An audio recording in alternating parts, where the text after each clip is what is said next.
नमस्कार दोस्तों, मैं सारमी चंद्रशेखर उगले आपका अपने Shani share market YouTube channel पे स्वागत करता हूं। हम देखेंगे निफ्टी और बैंक निफ्टी का वीकली एनालिसिस और साथ ही मार्केट का थोड़ा सा हलचल। अगर ये DI की बाइंग हम यहाँ देखते हैं तो -29,533 करोड़ की सेलिंग और 26,522 करोड़ की बाइंग हो रही है।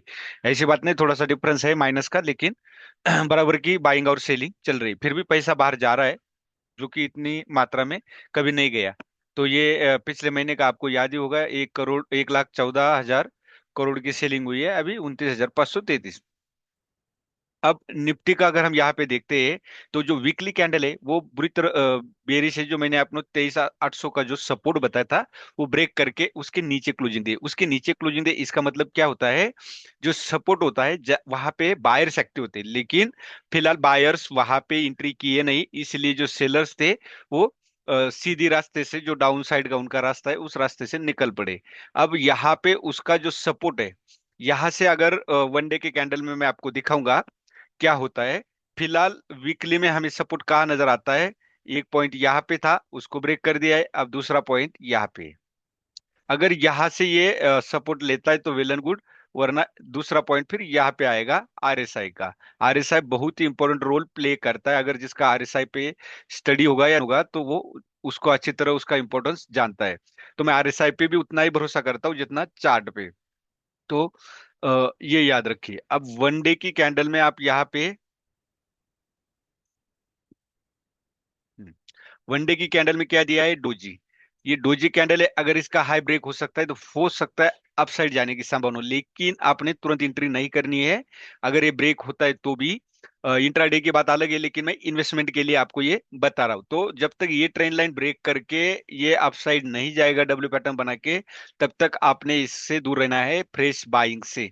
इन्वेस्टमेंट की ये बात मैं कर रहा हूं। अब ये कैंडल डोजी है, ये दर्शाती है कि यहाँ पे अपसाइड ले जाने की कोशिश की थी, लेकिन सेलर्स ने दोबारा एंट्री करके इसको यहाँ पे क्लोजिंग दिया है, open is equal to close. अब आवरली में यहाँ पे देखते हैं तो आवरली में क्या नजर आता है, कंसोलिडेशन। अगर आपने मेरा प्रीवियस वीडियो देखा होगा तो उसमें मैंने क्लियरली मेंशन किया था बुधवार के वीडियो में कि यहाँ एक कंसोलिडेशन नजर आ सकता है। क्यों? क्योंकि ब्रेकडाउन के बाद हो सकता है, अगर अप साइड जाना हो तो या कंसोलिडेशन देगा, और डाउन साइड जाना हो तो भी या कंसोलिडेशन देके ब्रेक करेगा, या तो ये जो सपोर्ट था यहां पर के आके मार्केट इस तरह से आके यहाँ आ सकता है, या तो अब यहाँ कंसोलिडेशन दिया है, एक टेंशन बना के डाउन साइड आ सकता है।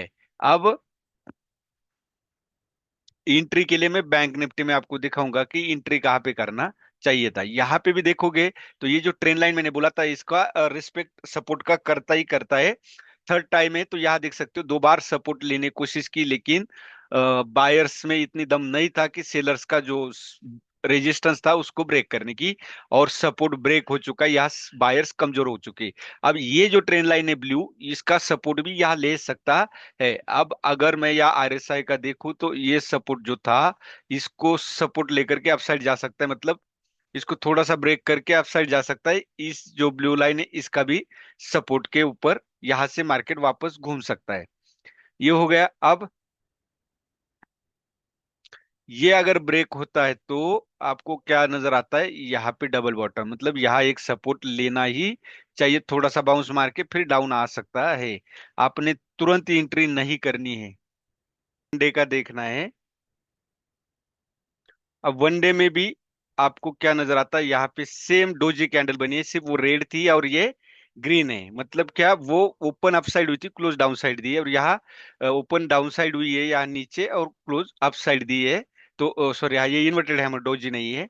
और ये अगर हाई ब्रेक करता है तो हम अप साइड जा सकते हैं। तो मैंने आपको बोला था इस कैंडल इस ट्रेंड लाइन का सपोर्ट ले सकता है बैंक निफ्टी, और जब ये हाई ब्रेक होगा इस कैंडल का 50,540, तभी हम अपसाइड के लिए ट्राई कर सकते हैं। फिर भी इतनी निगेटिविटी है तो थोड़ा सा कंसोलिडेशन, मतलब 4-5 दिन, एक वीक का या कंसोलिडेशन होना चाहिए, या तो डब्ल्यू पैटर्न तो बनना ही चाहिए। तब तक अभी आपने इन्वेस्टमेंट की तरफ जाना नहीं है। अब वनडे के लिए आप यह देख सकते हो, सपोर्ट कहाँ पे नजर आता है आपको। ये इस लाइन को मैं डिलीट कर देता हूँ। अब हम आवरली का देखेंगे।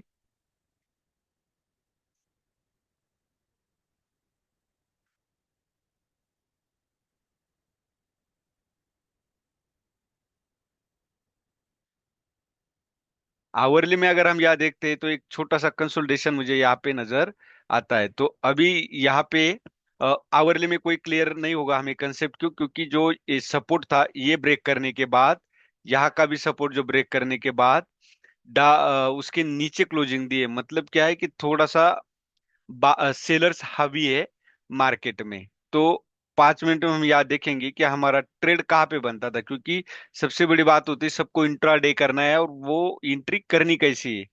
तो अभी आप यहाँ पे देख सकते हो, सबसे पहले क्या करना है, आपका मार्केट कहाँ से शुरू हुआ है?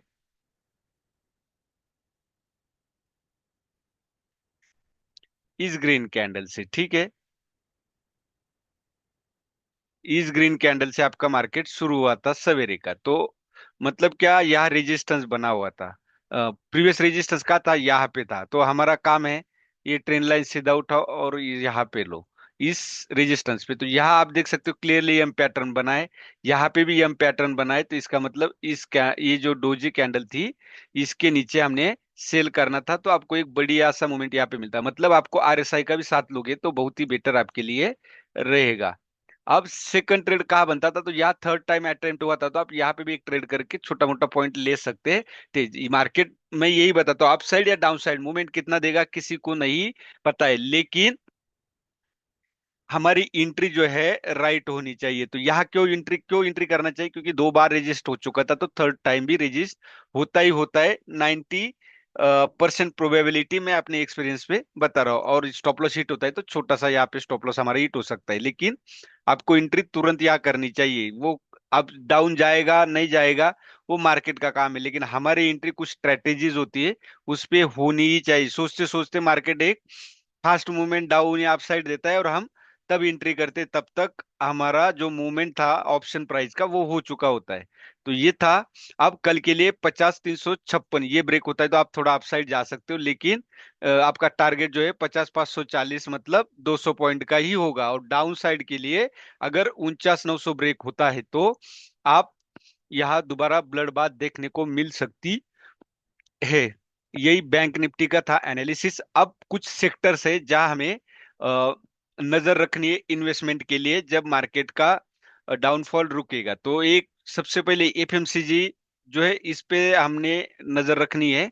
जब मार्केट कुछ बॉटम बनाएगा तो हम एफएमसीजी में एंट्री करेंगे। सेकंड, एनर्जी भी उसी मुताबिक एंट्री के लिए हमारे लिए जरूर रेडी है। थर्ड, आईटी नहीं है, आईटी अपसाइड में है। प्राइवेट बैंक, ये भी एक सेक्टर को हम एंट्री के लिए रख सकते हैं। फार्मा, फार्मा में गिरावट चल रही है, लेकिन अगर ये भी डाउन आता है यहाँ 19,208 तक तो हम इसको भी कंसिडर कर सकते हैं।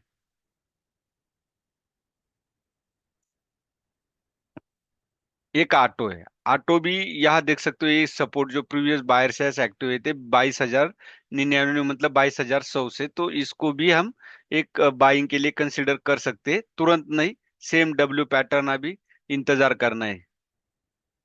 ये भी हेल्थ केयर, ये अपसाइड है। ऑयल एंड नेचुरल गैस ये जो है, ये हमारे लिए सबसे बढ़िया सेक्टर है। ये हुआ एफएमसीजी हुआ, ये दो सेक्टर, और एनर्जी एक थर्ड। ये तीनों सेक्टर बहुत ही इंपॉर्टेंट है, क्योंकि सबसे ज्यादा फॉल इन तीनों में मुझे नजर आता है। कंज्यूमशन भी, कंज्यूमशन एफएमसीजी है तो कंज्यूमशन भी साथ ही चलता है। मेटल उस हिसाब से उतना नहीं है, मुझे लगता है यहाँ से सपोर्ट लेना चाहिए मेटल ने।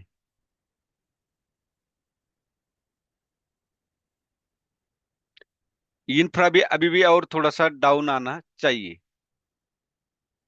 एक आईटी और एक मीडिया, ये दो सेक्टर इतने डाउनफॉल में भी सस्टेन किए हुए अपसाइड। तो हो सकता है सबसे पहले इनकी मूवमेंट हो जाएगी अपसाइड के लिए। रियलिटी, रियलिटी भी एक, यहाँ देखोगे ये ग्रीन कैंडल तो यहाँ के सपोर्ट के पास है। यहाँ से अगर फॉल होता है तो ये यहाँ पे सपोर्ट लेगा, तो हम 8,000 के आसपास रियलिटी भी नजर रखेंगे। यही था आज का एनालिसिस। कोई फ्रेश बाइंग नहीं करना, वेट करना डब्ल्यू पैटर्न का बॉटम बनाने का, तब एंट्री करना। बहुत सारे लोग है एनालिसिस करते हैं तब करना। ये नहीं कि गिरते मार्केट में एंट्री करना, ये ट्रेडिशनल बात हो गई। अभी टेक्निकल एनालिसिस का जमाना है, तो आपको उसको फॉलो करना आना चाहिए। अगर आपको समझ में नहीं आता तो मेरा चैनल देख सकते हो, लेकिन मैं कोई बाय सेल का रिकमेंडेशन आपको नहीं देता, सिर्फ समझाता हूँ। एजुकेशन पर्पज से ही वीडियो बनाता हूँ। तो आपका खुद का काम है कि खुद डिसीजन लेना, पैसा आपका है, लॉस और प्रॉफिट आपको ही मिलेगा। वीडियो अच्छा लगे तो लाइक शेयर और सब्सक्राइब जरूर कीजिए। धन्यवाद। जय हिंद, जय भारत।